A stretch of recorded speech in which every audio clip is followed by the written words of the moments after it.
viewership up. No, that's our job. I'm Hannah Claire Brimmel. I'm a writer for SCNR.com. That's Scanner News. I'm really grateful to be a part of that team. They're at Timcast News on Twitter and Instagram. I'm HannahClaire.B on Instagram. I'm HannahClaireB on Twitter. Thanks so much for this conversation. Hi, President Trump. Ladies and gentlemen, President Donald J. Trump.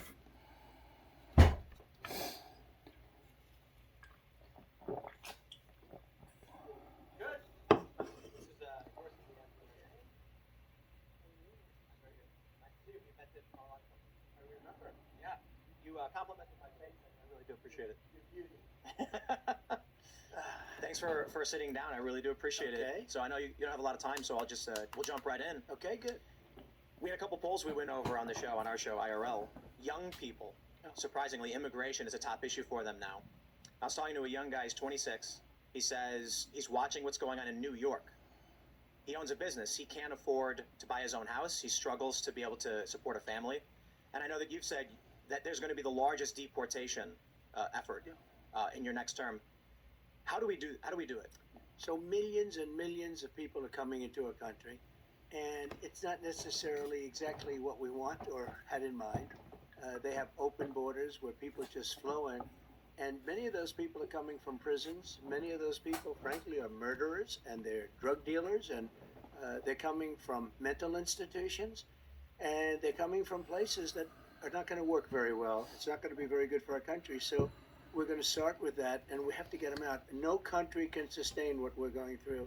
I believe the number is 15, 16 million, could even be 17 million people right now. That's more than that's bigger than almost all of our states. I think it's freaking out young people. How do we do it, though? I mean, is it going to be new personnel? It will really be done with local police. You know, the respect has been taken away, the honor has been taken away from our police forces. They're not allowed to do anything. And whether it's libertarian or not libertarian, people have to have law and order. You can't have 500 people walking into a department store and just walking out with everything they have. And we have to give honor and respect back, and I believe immunity, because, you know, so often when a police person does their job, they end up with no pension. They end up with no house. They end up with no family. Everything's taken away from them. They have to get their own lawyer. So we're going to give them back their dignity and their strength. The local police know the criminals that we're talking about. They know their first name, their middle name, and their last name. They know everything about them. And we're going to have to let them do that. And they will bring them in. We have no choice. And these are, in many cases, and this is from all over the world, not just South America, which is big enough. But they're coming in from the Congo. They're coming in from all parts of Africa. They're coming in from all parts of Asia. And it's an invasion into our country. And no country can handle this. So we're going to have them taken out. Local police, we're going to work very closely with the local police. And it's been done before. We had Dwight Eisenhower, believe it or not, did the biggest deportation. He pretty much stopped it. Strange that we mentioned Eisenhower because you don't think of him that way. But he did a massive deportation where people were pouring in. The next big question that we get a lot is there's two components to this. The first is many of the libertarians here, we want to see firings. We want to see in the bureaucracy corrupt individuals, the bloat. On top of that, without getting into the specifics for obvious reasons, the things that they're doing to you with the court system is not just to you. It is to me. It is to everyone who voted for you in 2020. It's true. Are we going to get some good personnel in as Attorney General, Deputy Attorney General, and in the CIA, and see some prosecutions?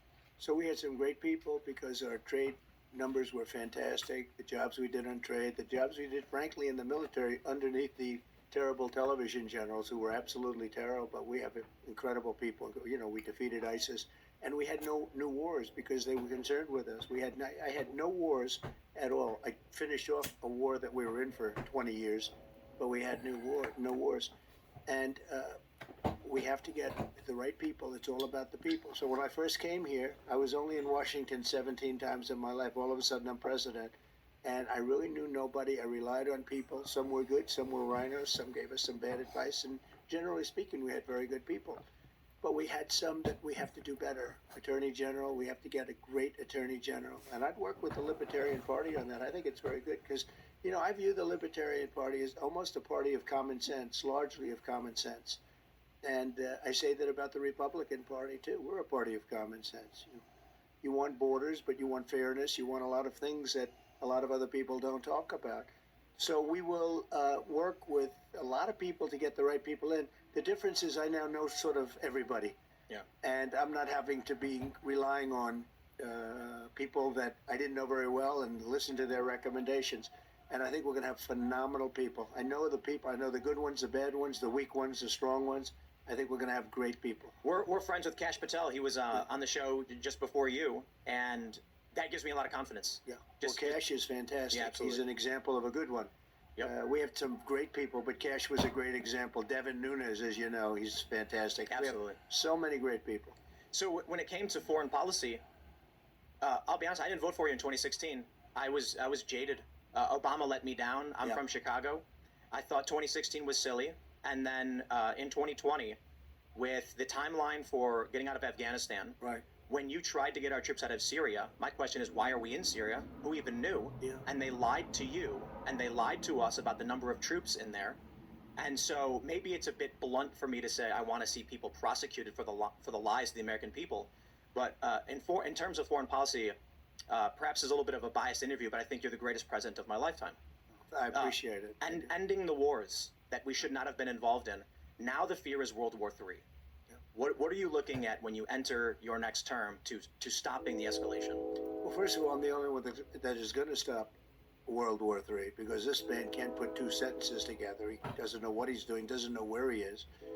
And amazingly, it seems like he's going to be running. You know, it's a lot of people say, do you think he'll make it to the starting gate? Well, we'll see what happens. But if you look at Viktor Orban, because we don't want to see wars. I don't want to see wars. I was in no wars other than we finished a war with ISIS, and we completed it, 100% complete. But I don't want to see wars. I think it's so horrible, so unnecessary, so costly in terms of lives and money in that order, and destroying these countries. You know, you're destroying culture. When you look at Ukraine, that would have never happened if I were president. You look at the October 7th attack on Israel, it would have never happened. Why?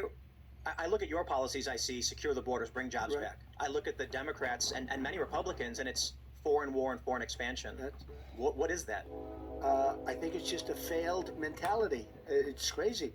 You can solve problems over a telephone. Instead, they start dropping bombs. I see recently they're dropping bombs all over Yemen. You don't have to do that. You can talk in such a way where they respect you and they listen to you. Viktor Orban of Hungary, you know, the leader, they call him a strong man. Who cares if he's a strong man or not a strong man? He's a very powerful guy. He said the problem the world has is that Donald Trump is no longer president. When he was president, China didn't play around, Russia didn't play around, nobody played around, and we had no problems. Today, the whole world is on fire. I heard that funny. There's a conversation from a phone call where you said that there was they maybe thought there was a 5% chance you'd nuke them, That's what, and so it kept them in line. It's kind of scary to think about, but you take a look at the weakness we have now with Ukraine and the money that we are wasting. You know, I'll bring it back to the economy. This young guy I was talking to about immigration. Actually, I'll put it this way: there's a viral video where a young man screaming that we're sending hundreds of billions to a country no one's ever heard of, Right. and young people are hurting in this country. Do you see any direct economic policy that is on your list for well, 2025? direct economic, but also direct in terms of warfare. We're spending hundreds of billions of dollars all around the world. But when you look at Ukraine, we're giving all of this money. Europe, which is much more affected by that war than us, is spending just a tiny fraction of what we're spending. And you say, does anybody at least get involved in this? But more importantly, I will end that war. I'll get it ended. Putin respects me. Zelensky respects me. I know all the players, and I want to get that war ended. It's a horrible war. It's a terrible. There's no good war, but that's a horrible war. And to think it would have never started. It would have never started if the election turned out like it should have turned out. That war would have never started. I mean, and you know, the number of lives we're talking about is far greater than the numbers that you hear. When they blow up a town, or when they blow up these buildings, these massive buildings, surprisingly, I mean, these are big. That was my business. These are big, powerful buildings. And they come tumbling down to the ground and they say nobody was injured. A lot of people were killed. Yeah. And the numbers are a lot different than you think. When you will see that happening. When those numbers really get announced, you're going to see it's much worse than people think.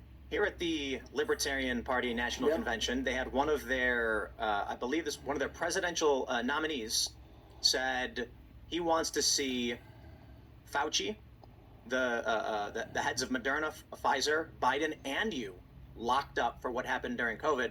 I don't agree with them, but there is a big sentiment. Elon Musk tweeted, "Prosecute Fauci." Fauci lied to Congress about the gain-of-function research that was going on, and now we have testimony Well, that... I'm the one that stopped the funding, and this was funding from before me. I'm the one that stopped the funding. Fauci wasn't a big player in my administration like he was after I left. I mean, Biden made him the king of everything. And if you take a look at that, Fauci was not the big player with me that he was. And in fact, I did things that he didn't want to do. He wanted to keep it open to China. I said, you got to close it to China because it was all coming out of China. It was coming out of Wuhan, which I said right at the beginning. But the other thing is, and what people don't realize, I believe in federalism. I gave the power to governors. Some governors did a great job. In all cases, they were Republicans. And some, like in South Carolina, Henry McMaster, kept everything open. Others didn't. The Democrats did a bad job, very bad job. But basically, I gave that power over the states. I gave it to the governor. I gave it back to the states. And I think it's something which, when people realize that, it's something that they respect. Will there be accountability for the lying to Congress when you get to appoint your new AG, deputy AG? Yeah, and we'll take a look at statute of limitations because, the statute of limitations are quite long. And we're going to be looking at that very seriously, yeah. I got one big question for you. Part of my family comes from Korea. Good. And you did what I think is one of the most tremendous things. You crossed the demilitarized zone into North Korea with no security as a sign of goodwill and peace with the hostile nation. And I've had people tell me it never happened, so I think people need to know about it. I'm wondering if you can just tell me, how did that happen? How did it come to be? And it hasn't happened since. Yeah. And when I met with, the handoff, you sort of meet with the previous president for a period of time. The meeting lasted for quite a while. With President Obama, you sit in the Oval Office and you talk, and the press is outside, and you talk for a little while. He said the single greatest threat we have is North Korea. And I said, have you called them? Have you tried to talk to them? Little things like that. And it didn't matter what the answer was. He felt that was the single biggest threat in the world was North Korea. And as you know, there was certain hostility when I first started, and all of a sudden it boiled down to something that was very beautiful, the way it happened. And I got along with him very well.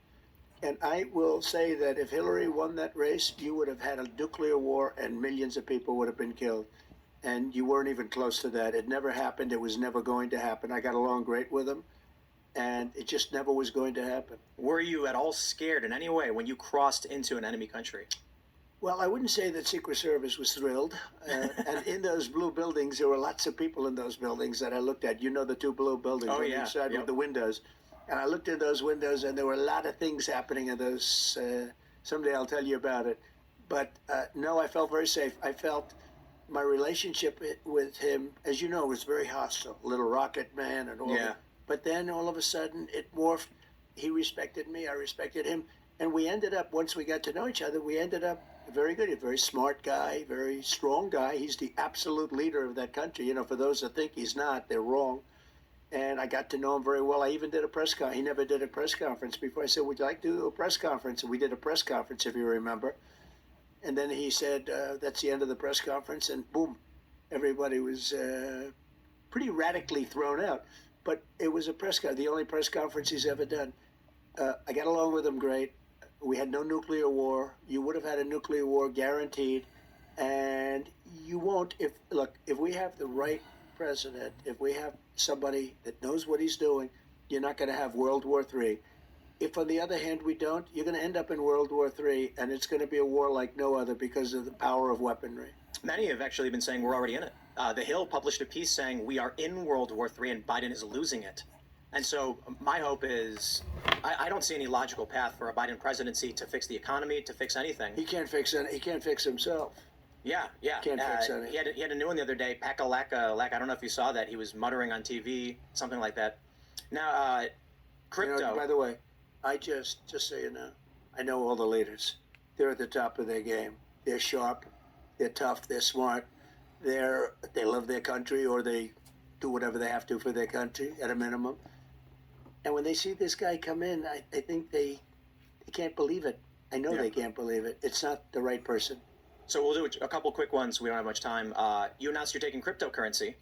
What we're doing is we're backing it as a form of, as a field, and we have to, because otherwise somebody else is going to be doing it from another country. And as you know, they're already trying, and it's going to happen, and we're going to help it happen. And it's something that can be very good. I think it can be very good. No central bank digital currencies. No digital, no central bank. And one more big one. Will you pardon Julian Assange? Well, I'm going to talk about that today, and we're going to give it very serious consideration. And we're going to have a couple of other things to say in the speech that I think you're going to love. I've heard some rumors. And you've gotten so much out of me, I should leave a little bit for the speech, don't you think? Mr. President, it is an honor and a privilege. I My really do honor. appreciate you sitting And down you're with very me. respected, I have to say. When Thank you. I did a little research, Yeah. and some of my guys said, and I've met you before, but Yeah. they said just a very respected guy. It's my honor. Even though we're keeping that big crowd, that's the biggest crowd they've ever had. We're Yeah. keeping them waiting just for this interview, so congratulations. Thank you so much. Shall we? Thank you, my friend. Thank you. Appreciate it very much. Great. Thanks. That was fun. We better win. We're not going to have a country. Yeah. We're excited. Oh, thank you. Yeah, I do. We're friends with Junior and Cass. And, Yeah, yeah. So thanks for hanging out. Make sure you smash that like button, subscribe to this channel, share the show with your friends. Head over to timcast.com, click join us, and become a member to support our work directly. As a member, you get access to our uncensored call-in show Monday through Thursday. You keep this show up and running because this show is made possible thanks in part to viewers like you. You get into our Discord server. You can follow me personally at Timcast on X and Instagram. Thanks for hanging out, and we'll see you all tomorrow.